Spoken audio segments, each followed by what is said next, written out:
Hello and welcome to this week's Dead Creepy podcast. I am your co-host, Claire Barrand, and here is my sister, another co-host, Linzi Smith. That sounded weird, didn't it? I can't. This is going to be totally weird. This is a really good start to the show. Am I a host or a co-host? I don't know.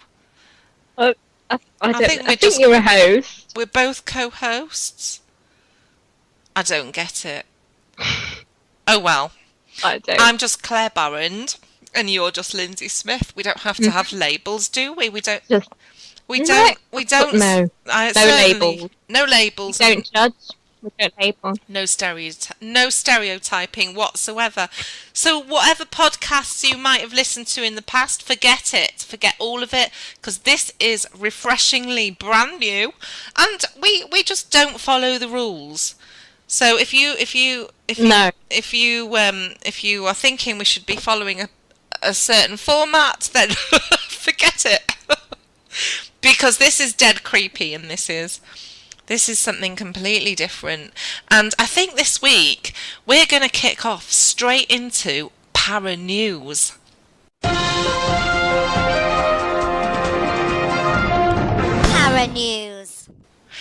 So this week's Para News has to be about the conference that just took place this weekend in Buxton called Para-Peak 2017.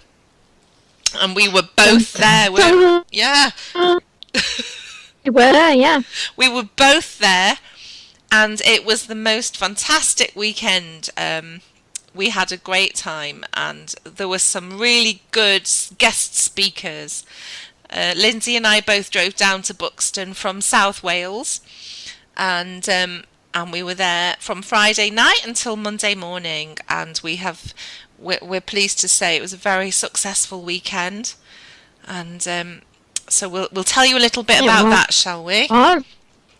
There was some guest speakers. Yeah, that's a good idea. Well, I think we should, because if you didn't buy tickets, guys, it's too late. You've missed it. Shame on you. Shame on you. Absolutely, shame on you. And also, you did hear it here first. There will be another Para-Peak next year.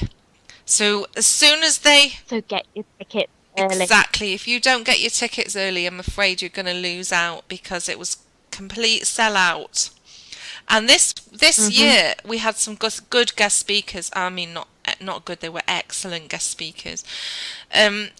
We had Kathy Denver, who is an excellent fiction writer, paranormal fiction writer, and she was talking to us about the phenomenon of sleep paralysis, and talked about her experiences on that. She's experienced this for real, and it was incredibly creepy. It was dead creepy. It was dead creepy. Dead creepy. I did have goosebumps when she was explaining the figure that she kept seeing, the hooded guy with no face. Yeah. So yeah, that's I don't envy those. No. Absolutely terrifying, not being able to move, and this guy got closer and closer with each experience. He got closer and closer to the bed when she woke up, and she was completely paralysed, not able to speak or scream. Terrifying. We also heard from Graham Smith, Andrew Elson. Yeah. We heard from Andrew Elson, medium. And we heard from Steve Mera. Yeah. Now, Steve Mera was interesting as well. Yeah. Everybody was interesting. Steve Mera was talking about a documentary he'd done on an investigation in America that was the freakiest case I've ever heard of poltergeist activity. Yeah, so much.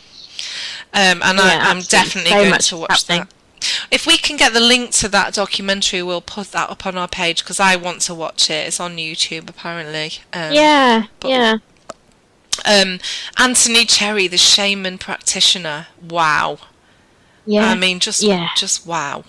We've met Anthony before, and he never fails to impress me. I love the stories that he has to tell. I'm absolutely fascinated, and we did a workshop with Anthony, and we all journeyed. Yeah. We did some lower world stuff where we all journeyed to meet our sort of spirit animal, power animal. Power animal. Power yeah. animal. And thankfully I did that, and during this amazing session, my power animal showed itself to me as an eagle, and I hopefully took from the eagle what I needed for the day. And of course, who have I left out before I mention the obvious? Just that small speaker named Barry Fitzgerald. Oh You might not have yeah, mentioned him. Yeah, oh yeah, of course. You might have heard of Barry Fitzgerald. Oh yeah, of course, Barry Fitzgerald. He obviously, anybody who is into the paranormal, if you've not heard of Barry Fitzgerald, then where the hell have you been for the last 15 years? He was in every single episode of Ghost Hunters International, and he's travelled the world, and he did 2 amazing lectures, and I can never get enough information from Barry, and he just has you absolutely captivated. So, oh yeah, there was one more, wasn't there? Who was that other person? There was another one. Yeah. I don't know, I fell asleep. I was quite bored. Oh, did you? I'm only joking, it was you!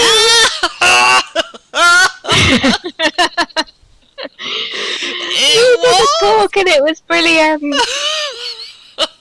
It was me. It was me. Well, I did a talk, and it was the first one I've ever done. And I don't mind admitting, because I'm sure no one's actually really listening. But I was a bit nervous. Yeah.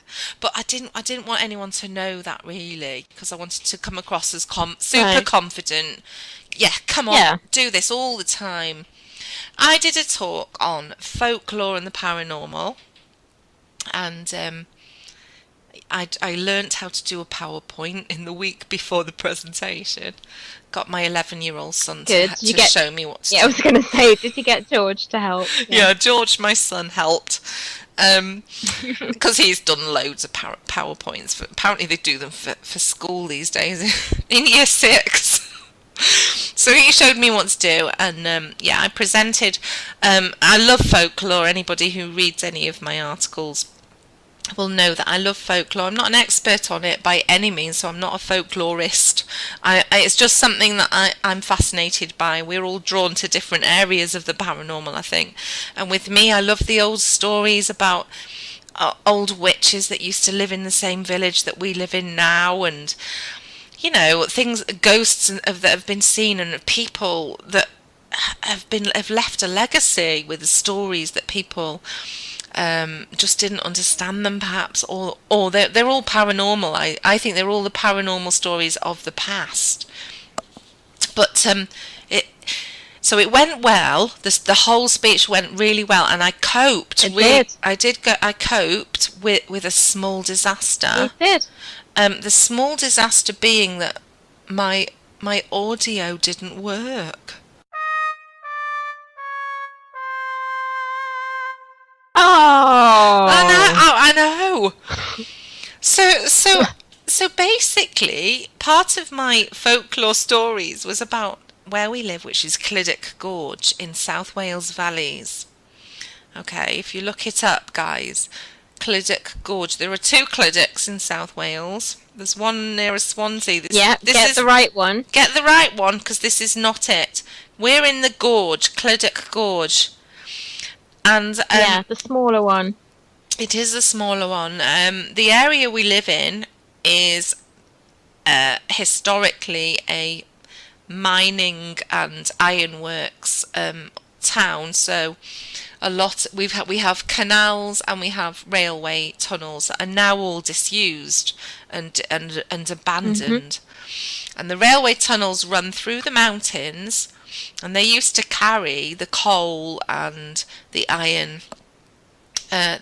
So instead of having to go like over the mountain and over the moors, they would cut through the mountains. And of course, you know, these railway systems have now all been closed down and they're just abandoned. So we did some investigating there, didn't we, last year? We did. I have to say, we did some research first, and I had a look at the old Wales newspapers online, and found out, as suspected, that these abandoned tunnels have got a history of deaths and horrific accidents. Yeah, deaths and accidents. So you have to research your deaths, don't you, before there's an no investigation? point exactly, because something can look creepy, it can look dead creepy, but if nobody's actually died there, or if nothing's ever happened, you could stand in the tunnels and possibly get a ghost train whipped through with a bit of coal in it. I'm not sure quite how creepy that would be. But who wants that? I don't want that. We want to speak to people that have died there. So I did my investigating, my online research, and sure enough, there's plenty. There's plenty of accidents that took place because people would use the tunnels to cut through and shortcut their way home from work. Now, they didn't work in offices, they worked in the mines or in the ironworks, and they'd have a long trek home after perhaps a 48-hour shift. So taking a shortcut through the tunnel and risking your life was obviously a risk worth taking, but unfortunately there were no safety things in place then, so they wouldn't have had a warning light, a signal, or in any way. It was just no, I guess sound and acoustics in those tunnels. The train would have been upon you before you had a chance to jump out of the way. So yeah, we found a few, and I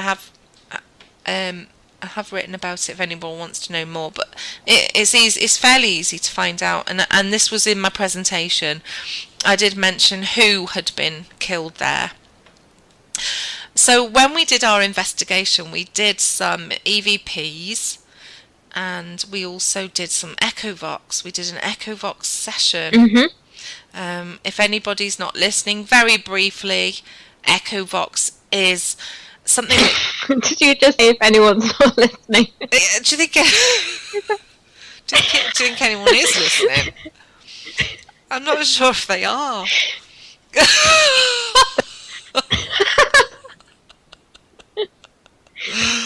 If anyone's still listening, if anyone's about to explain what Echovox is. Yeah, Echovox is something you download onto your phone. So it's not one of those ghost apps where it sticks in a fake orb or whatever in your photo. This is actually just a piece of IT. Oh, yeah. It's just a piece of IT equipment. We'll probably get loads of emails now saying it's a load of rubbish. It doesn't work for me. Well, I believe that certain bits of equipment work for some people and not others. It depends on the individual using it. Hey, it's a bit like dowsing crystals, and they say you've got to pick your own, make sure you get one that responds to you. Yeah, I suppose you could relate it to that, couldn't you?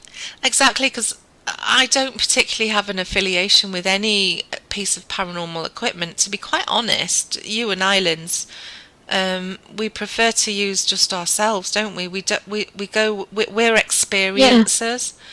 So we prefer to experience paranormal. We're not there to take data down and log it and prove it to anyone. So if we have a spirit box, but I honestly can't think of one occasion where that spirit box has worked. For me, it's never worked. But then other people will hail it as brilliant, as fantastic stuff. But anyway, so we did have the Echovox. We did have a spirit box. We had just normal voice recorders for EVP. But that's what I was going to play in my talk. I wanted I bigged it up. I talked about the tunnels. I talked about the deaths and everything. And our investigation. And this is what we got. Dun dun Dun, dun. dun. Oh, it doesn't work. Wah, wah, wah. So I tell you what I'm going to do. If anybody was at Para-Peak 2017 and are listening to this podcast right now, which I really hope they are, because I did kind of give it a bit of a plug whilst I was there, I'm going to play it. I'm going to play it now. Okay? And this is what we got. What I want you to do is listen out for the words that are spoken through the Echovox that are relevant and intelligent answers to what we were saying. And I'm going to play it. I hope you can hear this now. I'm waiting. Can you hear that? I should Don't forget to run. Did you hear that? Yeah. Train. Did you hear what it said? Don't forget to run. Yeah. Quick. Quick, it's coming. Yeah. Train. Then he said, don't forget to run. So we were pretty freaked out when that happened at the time, and totally blown away with it, and it happened. So it's made me want to go back to the tunnels again now after listening, because it's kind of revived that. So I think we need to go back and do more Echo Yeah, Box. it's been a while. It has, and it's yeah, only, I think we should go back. well, about half a mile from where we live. So we should be there. Yeah. We should be there right now. It was good. I just had another sip of my wine. I heard the clunk. Did you hear the clunk? Did I give it away? Yeah. I should be saying it's actually my herbal tea. It's actually my herbal tea. Right.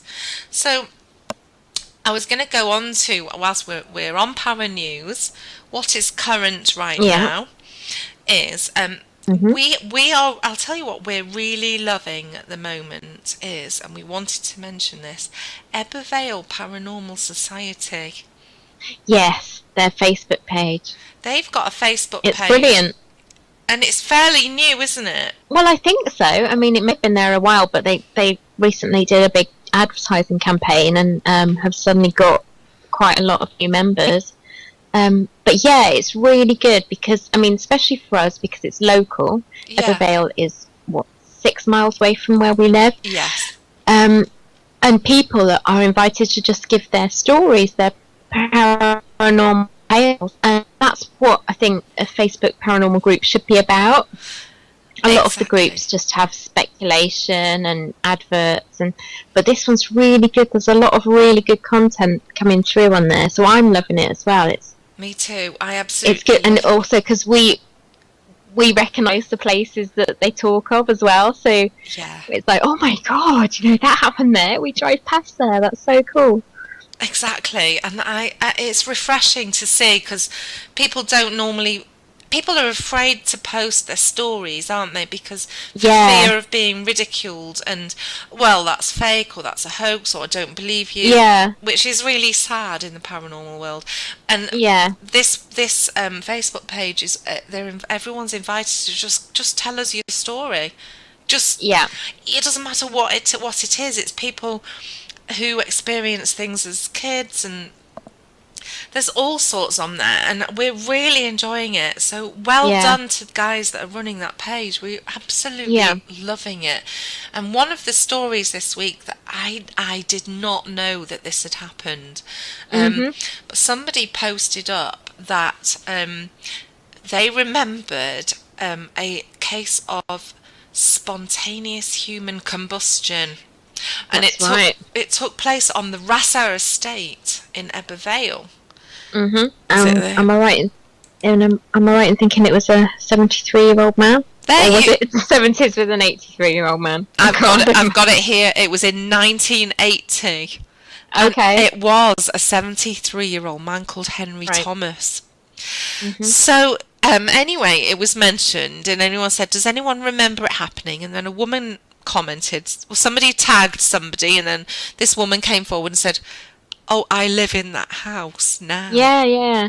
I mean, I remember as a kid, I mean, maybe 10 or 11, I remember reading about spontaneous combustion and being absolutely fascinated and horrified at the same time about this. You know, people couldn't quite explain it, but scientists had a theory, but it seemed really weird.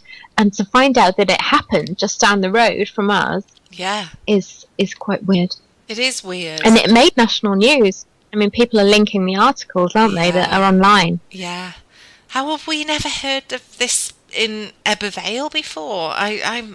We may have. I mean, we grew up in Manchester, so maybe at the time that we were reading about this stuff, we never linked it to Wales. But we didn't. Yeah, it's amazing. It's I'd love to know more about it. I mean, science always has an explanation, doesn't it? It does. Maybe there is something paranormal. Yeah.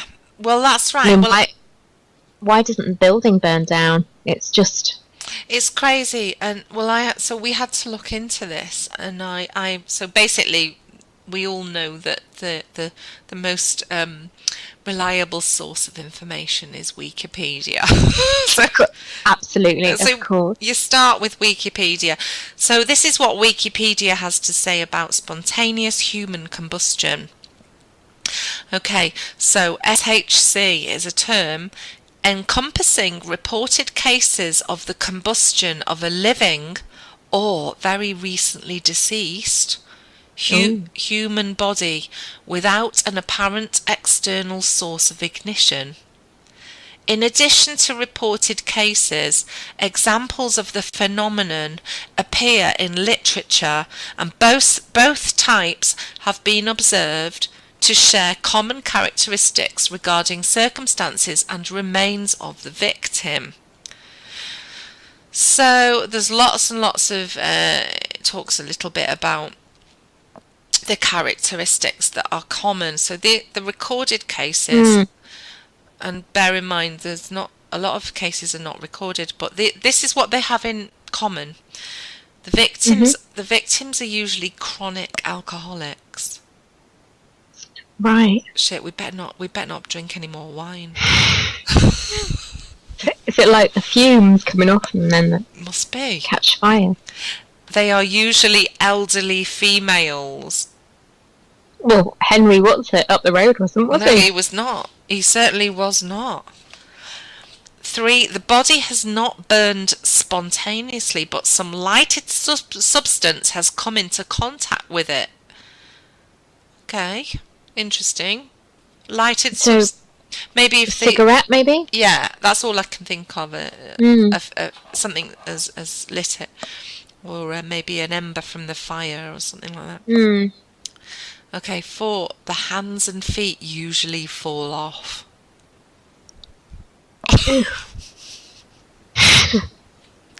That's not good, is it? Okay. The fire has caused very little damage to combustible things in the contact with the body. So if you were sat on a sofa... See that? Yeah. So, I mean, when did fire retardant sofas come in? That wasn't all that long ago. Well, you're right there, yeah. That's a good point. That's a very good point, because a lot of sofas and things would just explode, and beds and mattresses would just go up in flames. They were really, really flammable stuff, weren't they? Up until, I would say, maybe the 80s. But okay, maybe dear old Henry's case was what changed the sofas industry. Maybe. You know what? There's an interesting little fact that a lot of sofas and suites are made in Ebbw Vale, aren't they? Or Merthyr, aren't they? There's loads of sofa factories. There are a lot of sofa factories in the valleys, yeah. Oh. Anyway, the final thing that they have in common is that the combustion of the body leaves a residue of greasy and fetish ashes, which are very offensive in odour. Ooh. That's pretty gross, isn't it? I wouldn't want to be the first one in. But alcoholism is a common theme in early literature, and a lot of Victorian-era physicians and writers believed spontaneous human combustion was the result of alcoholism. That's interesting. So Victorian-era physicians, so there's record keeping on this is fairly new. Mm. So in Victorian times, if you blew up spontaneously, they used to stuff their sofas and we know this because we lived in an antique shop. They were stuffed with horsehair and things like that. We didn't have sort of foam and modern things. So that's an interesting thing. So it tells you a lot more about possible explanations. So I'll tell you a little bit about Henry, poor old Henry Thomas. Henry Thomas, he was a 73-year-old man who was found burned to death in the living room of his council house on the Rassau council estate in Ebbw Vale, South Wales in 1980. Thomas's entire body was incinerated, leaving only his skull and a portion of each leg below the knee. The feet and legs were clothed in socks and trouser legs. The fire had also destroyed half of the chair in which he had been sitting and melted the control knobs on a TV set some metres away. The TV set was still on but had become so heat damaged that it no longer displayed a picture. The victim's spectacles were sitting neatly folded in the grate of his open fire, that's interesting, within arm's reach of the position of the chair. The victim's slippers were on the carpet just beyond his unburned feet, suggesting that Thomas had eased his slippers off and settled back to watch television before being burned. He was far-sighted. So the investigation, the police officer in attendance was John Hamer, and what follows is taken from his own notes on the incident.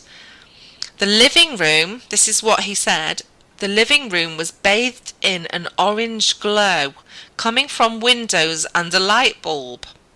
The orange light was the result of daylight and electric light being filtered by evaporated human fat, which had condensed on the surfaces. And I know. The remainder of the house was completely undamaged. Hamer describes the entire room as comfortably warm, despite the fact that the house was halfway up a mountain in the middle of a Welsh winter. So the temperature outside, as we know, living round here, in that kind of temperature, was well below freezing. It had no double glazing or central heating. This warmth was attributed to the heat that was absorbed by the walls during the fire and being slowly re-released back into the room. The temperature during the fire had evidently been high enough to melt knobs on the TV set, which was several metres away from Thomas's remains, and to soften a plastic light shade sufficiently for it to slide off its fittings and fall to the floor. The coal fire in the grate had gone out. There was no sign of disturbance to the fireplace and no evidence, like blood, etc., of any injury occurring there.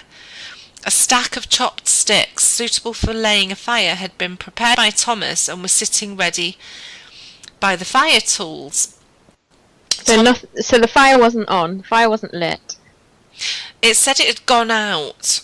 So I think it had gone out, but it must have been not at the point where he wanted to stoke it and add more things.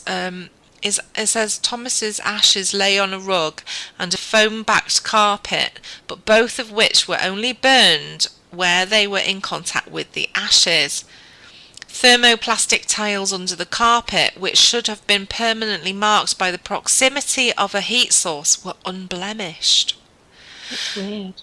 Questioning Mr. Thomas's neighbour, Hamer found that the night before the ashes were discovered, the neighbour had gone out into his garden and seen foul-smelling smoke pouring from Thomas's chimney. He had assumed Thomas was burning rubbish on his open fire. Pathologists found that Thomas had been alive when he began to burn, because his blood, taken from the remains of his legs, contained a high level of carbon monoxide. Hamer reached the following conclusions. The body had begun to burn properly whilst seated in the chair. The chair had caught fire whilst in contact with the body, so we know the body caught fire first before the chair. When one side of the chair had burnt sufficiently, it collapsed, depositing the body on the floor. Now, out of contact with the body, the unburned portion of the chair ceased to burn. The body continued to burn only until the skull and lower legs were left.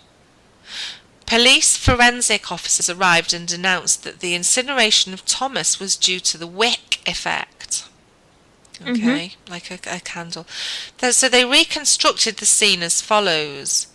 Thomas had fallen into the fireplace for some reason whilst tending the fire and accidentally set a light to his hair. This accounted for his spectacles being left in the hearth. He then had sat down in his chair and burnt to death via the wick effect. This is what they think, they assume. A scrap of fibrous matter on the fireplace was seized upon, and it was declared that this would prove to be forehead skin, proving Thomas fell and injured himself. But, in fact, analysis proved the scalp was of bovine origin, probably from some leather item that Thomas had burnt on the fire, so didn't confirm that at all. Hamer is a trained crime scene officer, and he argued that everything about the remains showed that the victim had been sitting comfortably in his chair when he burned to death. He argued that even a victim who had fallen and injured themselves would not get up and sit down in a chair whilst still alight. And moreover, he argued that the lack of fire damage to the rest of the room indicated a rapid blaze which went out before anything not in contact with the victim had caught light. He also pointed out that the victim had draft-proofed his living room very effectively, to such an extent that no smoke particles were found on the outside of the living room doorframe, and that the oxygen supply in the room would not support the long, slow burning of the wick effect. He also pointed out that the remains of the victim's trouser legs were undamaged, except for some very narrow burned fringe where the remains terminated. And lastly, Hamer described this fringe as though the clothes had been burned through with a laser beam. This, he said, indicated something different from the wick effect, but the eventual conclusion was ruled death by burning, as they said he'd plainly inhaled the contents of his own combustion. And that's it. That is fascinating. It's really, really strange. And quite often with paranormal phenomenon, science does not. It can't explain it. No. It literally can't explain it. So they have to give a cause of death. So it was death by burning, but that is the weirdest thing. And I've not really looked into this before, and I'm absolutely fascinated by it. I know who'd be really good on this subject. Who do you think we should ask? Anthony Cherry, because he talks about elements and their effect on homes. Yes. He's spoken about upset homes with like water elements trapped in it, because every element has an energy. Yeah. I wonder what his take on it would be. Yeah, it would be a fire element. And it was, maybe. That would be interesting. I would like to ask him about that, because it's clearly it's something that's being tried to be explained by science. But it just can't be. Science will always have a theory. Yeah. Won't it? I mean, all proved science started with a theory. Exactly. So there's going to be theories such as a cigarette may have lit the wick effect, which is, it suggests a small external flame source, so such as the burning cigarette or the fire. The fact that he was sat by a fire, so maybe an ember hit him, but it just seems bizarre. It seems bizarre. I'm wondering whether we should go to our resident skeptic, Daryl Whitebottom, and see what his Do you view on think? this would be. Yeah, I'd like to know what a skeptic's view is. I mean, if this can be explained by something scientific, then I'm sure he would know. So, shall we ring him You'd and think, find out? Right. Yeah, let's have a chat with Daryl. Right, let's go to skeptic's view. Skeptic's view.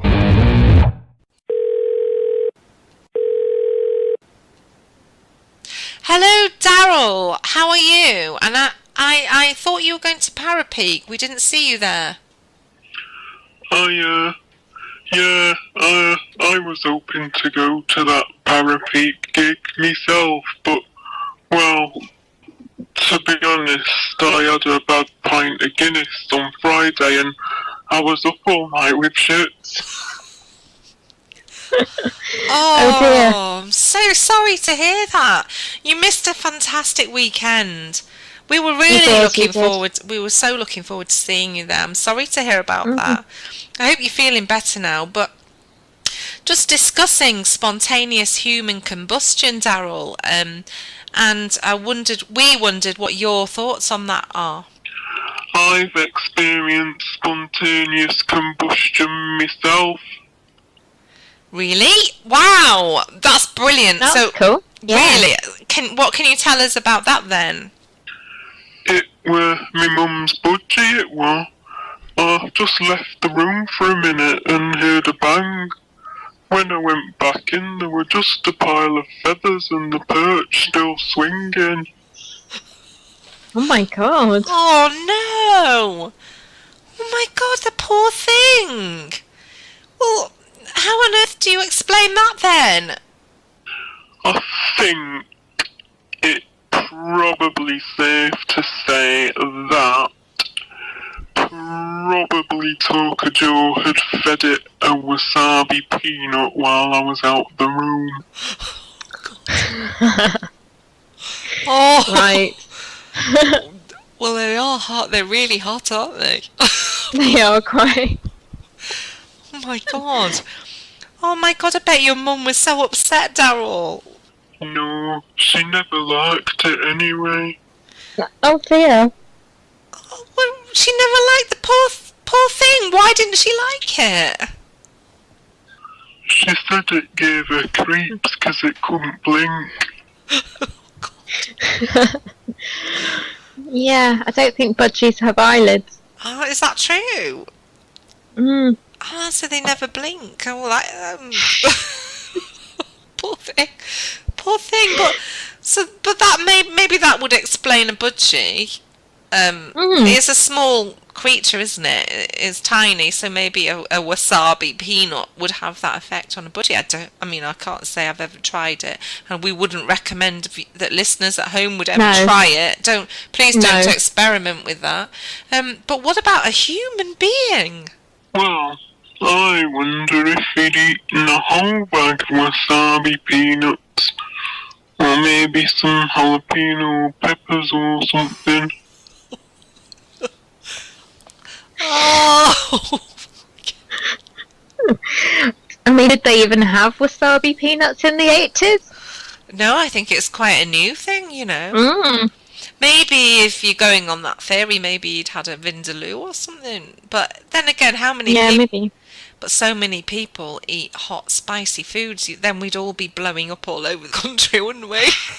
If that was true, wouldn't we all be Well, exploding? it's true. We'd all just be exploding. Well, talking about curries and food, because I'm actually having a curry for my tea tonight. It's actually a nice vegan curry. Go easy on that. I'll go easy on it. I will keep. Thankfully, I'm not on an investigation tonight, so I can eat that. But Daryl, I've got to ask you, what you're having for your tea tonight? I just had a look and my mum's not been shopping, so there's only Hello Kitty pasta shapes left in cupboard. Oh God, Oh dear. that sounds dire. Well, how on earth can you make Hello Kitty pasta shapes interesting? Maybe You could add some wasabi, maybe. maybe a bit of wasabi sauce with it. Maybe not. Daryl, thank you for your thoughts on that. And we'll say goodbye. Bye. Oh, bless him. That poor budgie. Yeah, R.I.P. Daryl's mum's budgie. that's a really sad story. I'm really upset about that poor budgie. Poor thing. That's awful. That's put a right downer on the show. It has. I hope they kept one of its feathers as a little memorial. Poor thing. Oh dear me.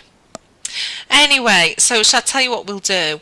Let's lift the damp mood because we're quite upset about that. Okay. Shall we go straight to Para-Paddy of the week? Yes, let's go to Para-Paddy. Okay. Who's having a Para-Paddy this week? Okay, so this week's Para-Paddy of the week comes from Lon Strickler, and Lon is somebody that I follow. He's an author, writer, blogger at Phantoms and Monsters, and he's also a researcher and investigator at Phantoms and Monsters 40 Research and Pennsylvania Lichen Investigations, and he is also a host at Arcane Radio. Oh, do you know what? I could go on forever. This Lon is absolutely brilliant. He's got all sorts of accreditations, is that the right word, to his name.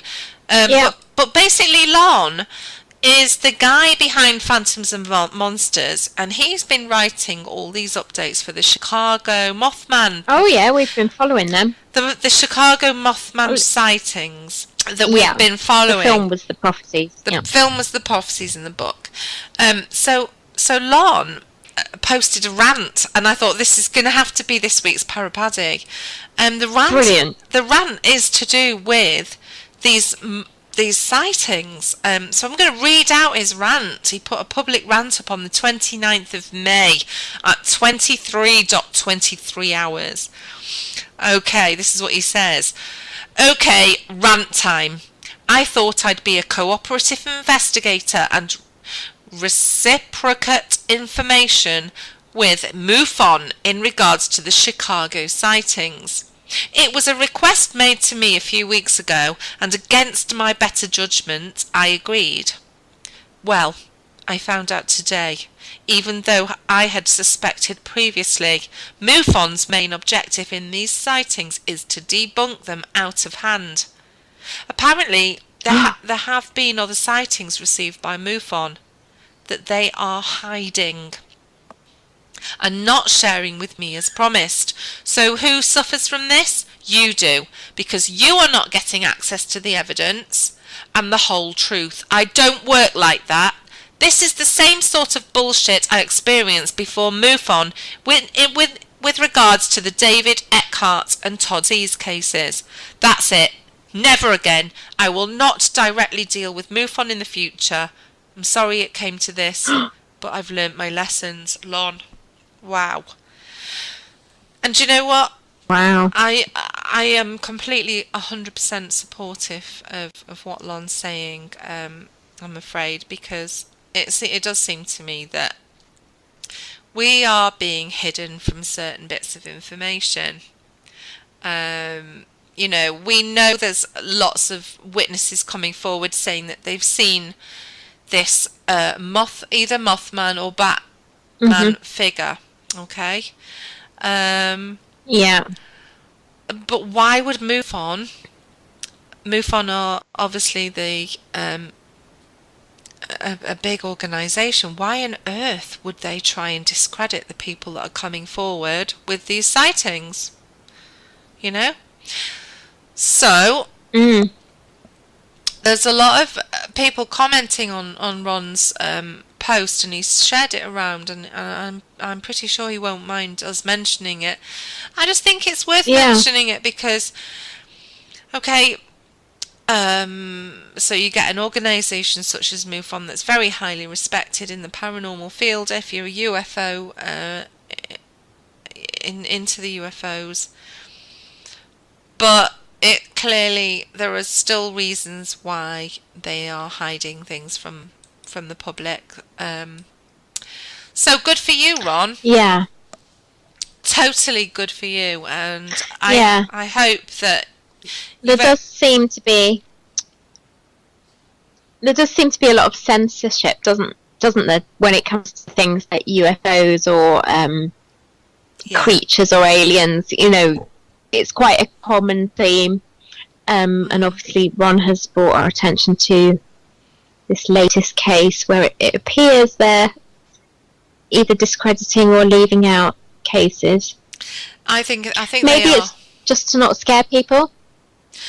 I think there has to be some kind of link with the government control everything that goes out there. Yeah. And freedom of speech, and perhaps there's freedom of speech, control. They don't want people to panic and latch on to these ideas.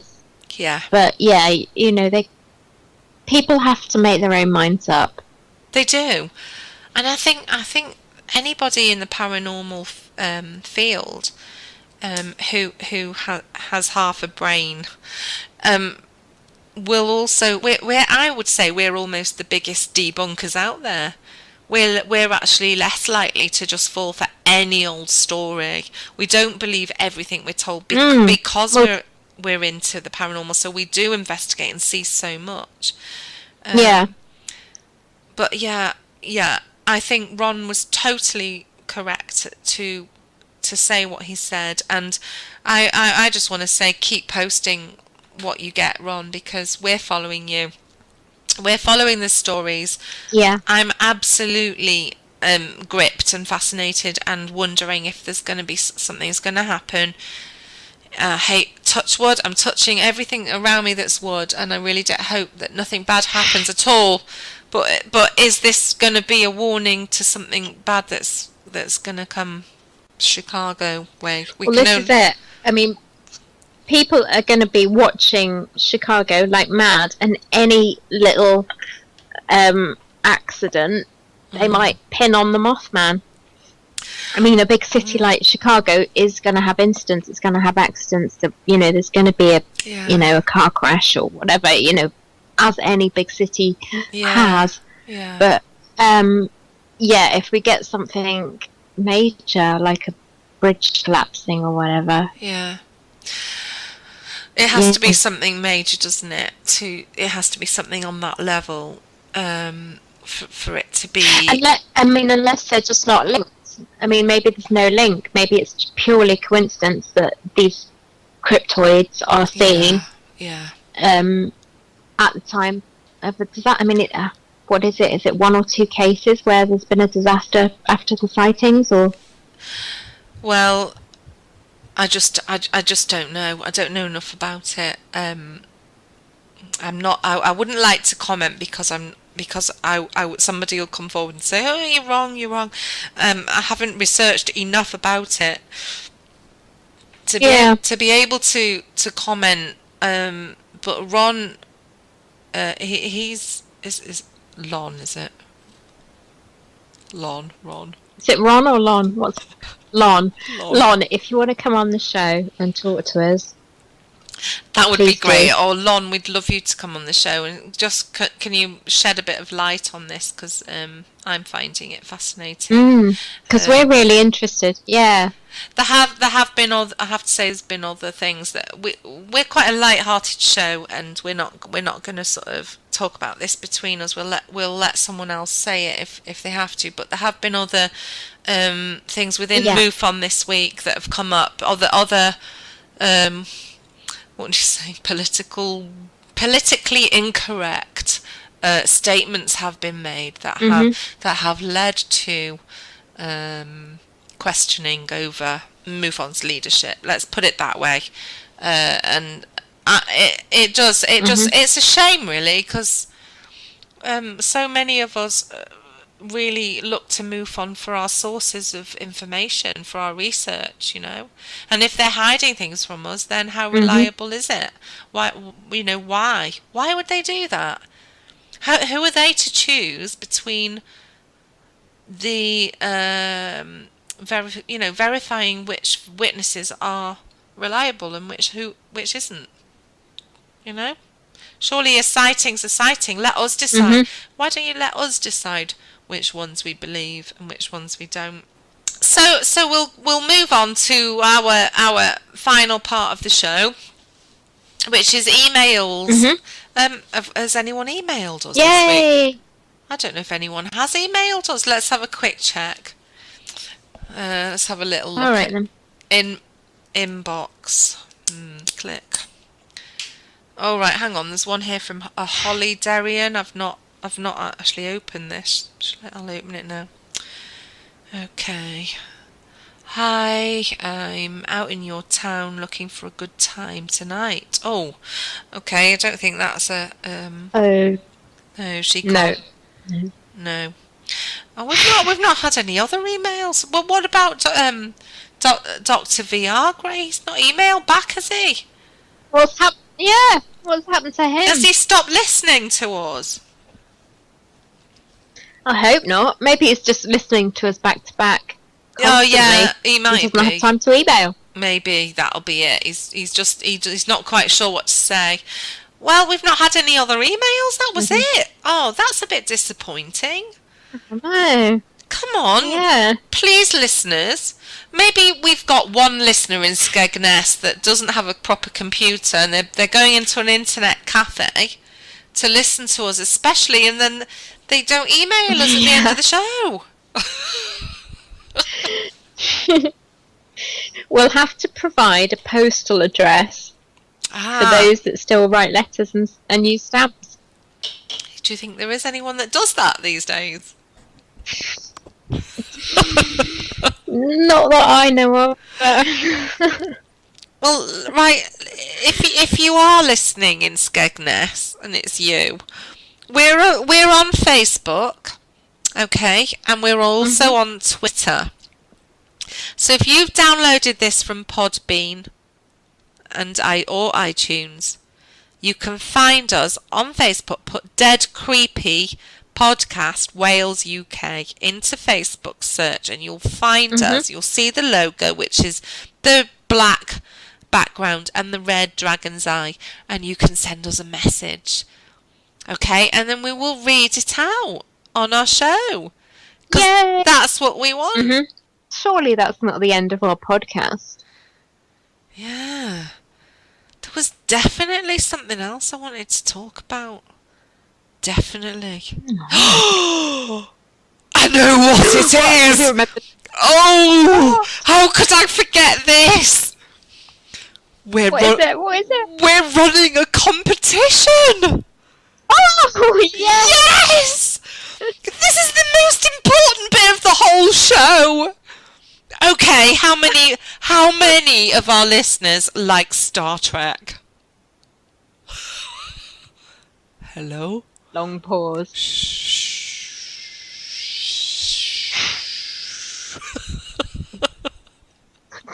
I saw a Tumbleweed. bit of tumbleweed went past. Okay, we're only giving away a Star Trek costume. We actually Apparently so. Right, so there's I tell you what, this we should have put this into Para-Paddy of the week as well. Somebody commented today.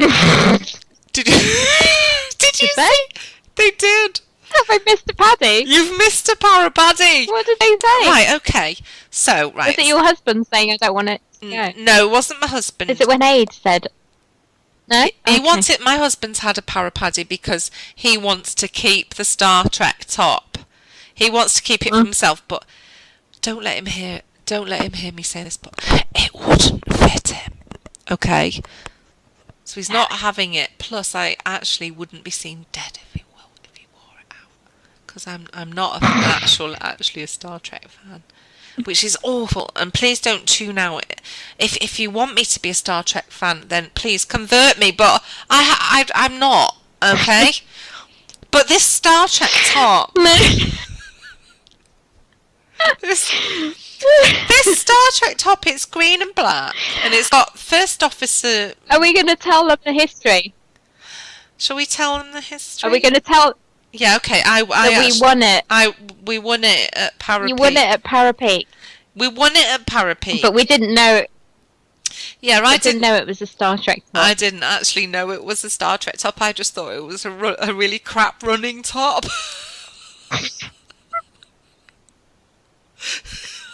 Me too. I thought, who would wear that going out running? It's really high-necked. What are those... This is really... Yeah, what were these pins on the collar things? Yeah, What's that all about? There's 3 brass buttons on the collar. Apparently that means your first officer ranking in Star Trek. Yeah. Okay, so here's... the Para-Paddy, this is the Para-Paddy that we should have had. Basically, on the label inside this top, it says it's Deep Space Nine. Okay, that's apparently that's an episode of Star Trek. Oh yeah, you know, it's like Universal Studios and all. Paramount Studios label Deep Space Nine top. Well, somebody has messaged saying it's not Deep Space Nine. It's actually the Next Generation. That top. I know. No. Yeah.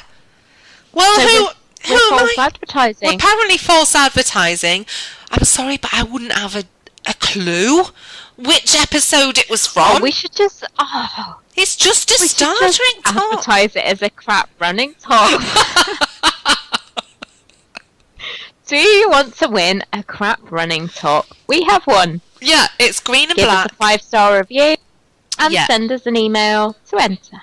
So all you have to do is go to iTunes, Dead Creepy, right? Just go in iTunes, put Dead Creepy into the search, and we come up. There is a link on our page, and with the competition, it's there. Give us a 5-star review. We've Googled it. We're allowed to do this. And it's not cheating. We're allowed to ask you because you're listening to us right now. Yeah? Yeah, we've taken legal advice We have taken... via Google. Yeah. And it's...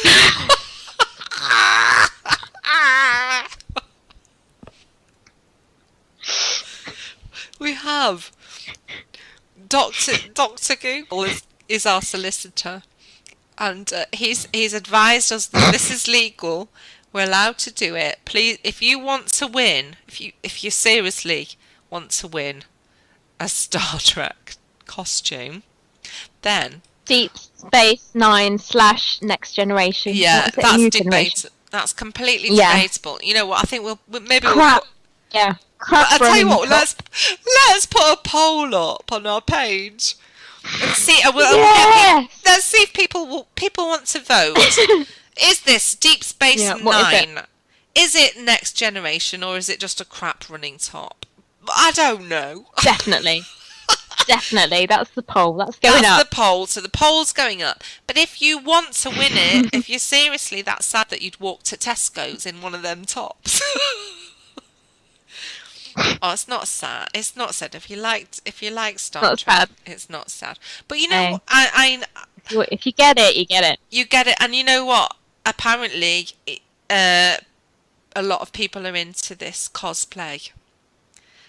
I'm afraid I don't get it. What? I'm really, really sorry about it. If there's anyone listening, I know Dave Schrader's into cosplay.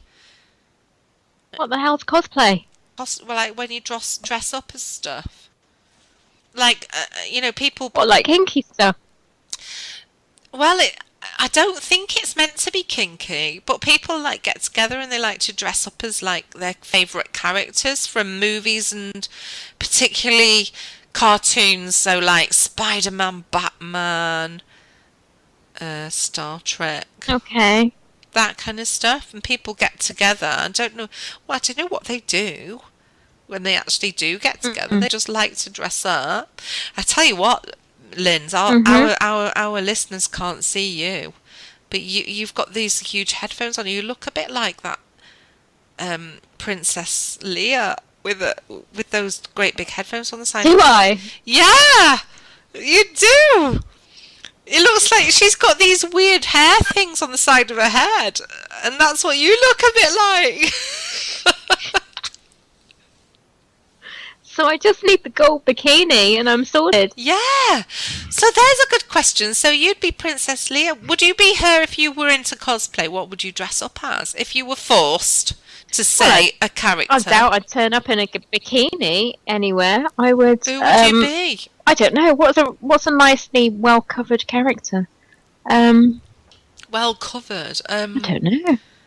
Oh my God, Yoda. You're too tall to be Yoda. Who could you But be? I am very wise. You are. So who could you be? You know who I think I'd have to be? Although she's not that well. Who? Well, she's not well covered, but she is who I really, really, really look up to. Wonder Woman. Wonder Woman. Yeah. Well, And she's very current. Well, yeah, I've got to go and see that movie. I have to. When I was young, you know, well, I'm young now, obviously, but I mean younger than I am right now. Me and my friend used to dress up in her mum's bras and pretend we were Wonder Woman. She did that thing with her wrist. She had these gold wrist things on, and she'd get. Oh my God! Oh yeah. Oh, she was fab. So yeah, I guess if I could be Wonder Woman for the night, I guess I could get into the whole cosplay thing. Mhm. Although I'd look amazing at the beginning of the night if I had the wig, the black wig, the Wonder Woman costume, and I'd have a couple of glasses of wine and end up with my tiara would be skew if. Yeah. I'd be slurring my words and be like, Wonder Woman is brilliant, you know. I love bloody love Wonder Woman. Do you know what I'm? Do you know what I'm dying to see? Like, because it's like Wonder Woman in modern age. Yeah. You don't really get phone boxes, do you anymore? No. So what is going to be her changing booth? Did she change in a? She didn't change in a phone box, did she? That was She did. That was Superman. Was it? She used to go like. She used to just do this thing with her arms and go. Did she? And she just. I've just definitely seen twirled. her change in a phone booth. Maybe she Definitely did. changed in a phone booth. Oh, I don't know. She must have stolen it, Superman. Maybe because Superman definitely did the phone booth thing. Definitely. Yeah, he did. I'm sure she did as well. Ah. Oh, I don't know. I thought she I'm gonna just have to didn't YouTube twirl. it. Yeah, we'll have to find that out. Well, that just shows how Yeah. crap we would be at cosplay because we don't know our Of characters. course, I am much younger than you. So Wonder Woman, you know, I would have been in nappies when she was on. Oh, so. you cheeky sod! You're only 3 years younger than me. You must remember me running around in bras, pretending to be Wonder Woman. I don't. I actually don't.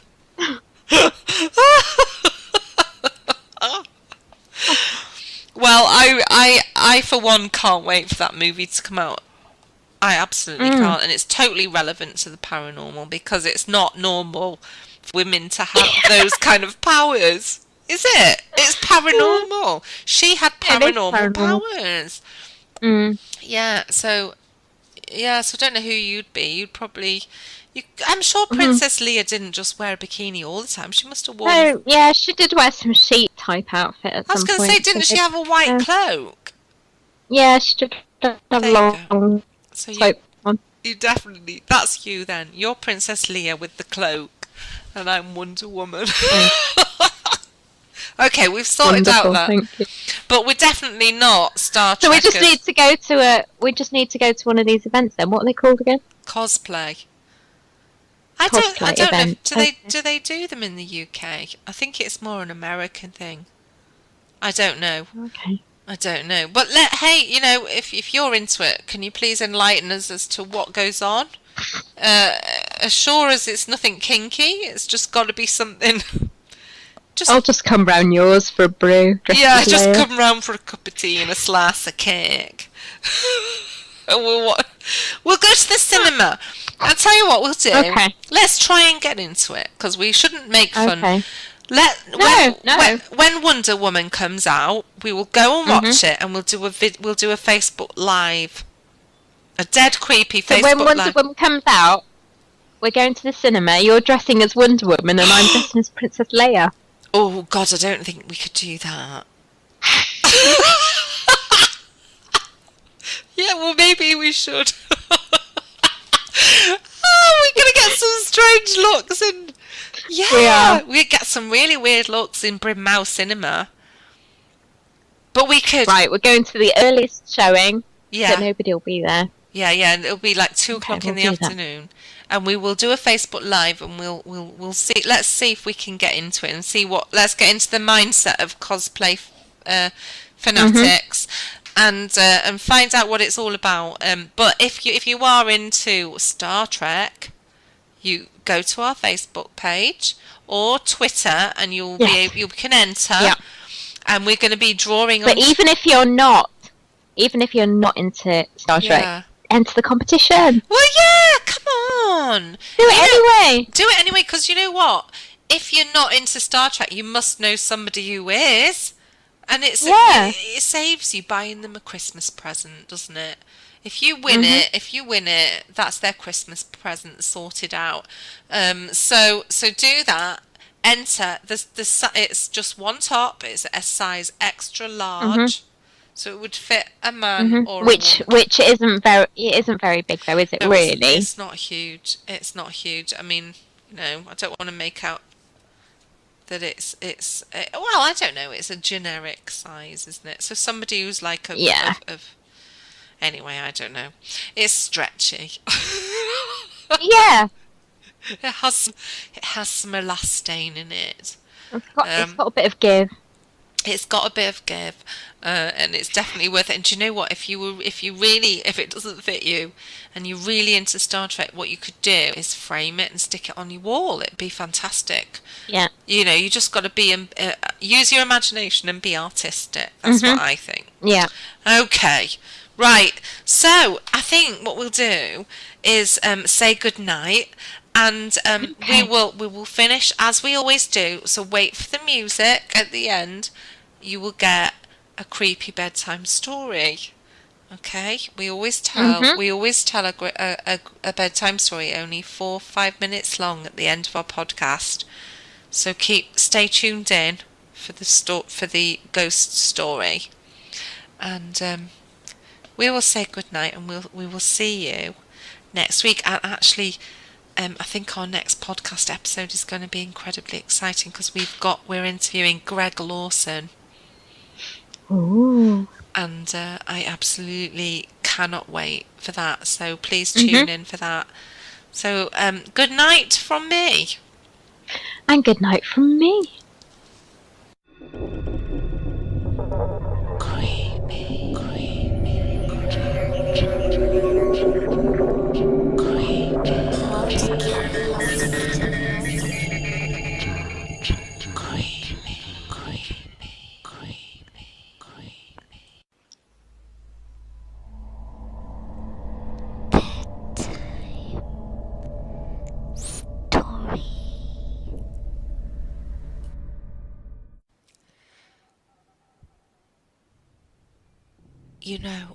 It was on a night just like this when a little girl went missing in these woods. The rangers say her name was Cassie, and she had gone camping with her Girl Scout troop.